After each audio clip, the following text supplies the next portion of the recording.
Valencia, profesores de religión, zombies. Zombies porque a pesar de haber cobrado de las arcas públicas, no habrían aparecido por clase en 9 años.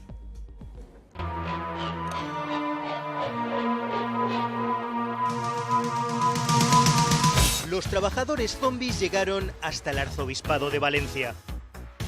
La UDEZ investiga si 22 trabajadores de la diócesis valenciana cobraban su nómina de la Consellería de Educación sin ir a trabajar como profesores. Están en nómina como si fueran profesores de religión en los centros educativos, sin embargo, nunca han pasado por esos centros o cuando han pasado han dejado de pasar porque se han ido a trabajar a la diócesis. Compromís denuncia ante la Fiscalía lo que considera una presunta financiación ilegal de la Iglesia Católica.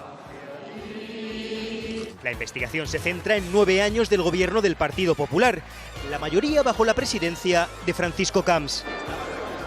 Los responsables de abrir la puerta de la diócesis a los zombies son, según Compromís, los arzobispos Agustín García Gascó, Carlos Osoro y Antonio Cañizares.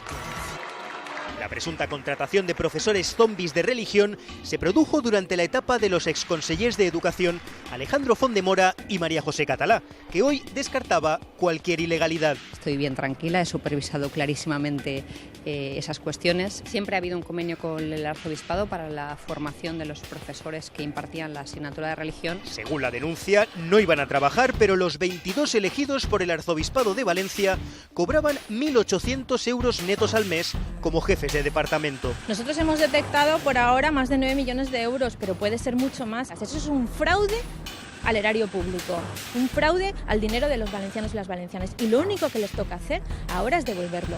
El Arzobispado de Valencia, a preguntas de La Sexta, nos han remitido un comunicado emitido el pasado marzo, en el que aseguran que siempre siguieron directrices marcadas por la Consellería de Educación.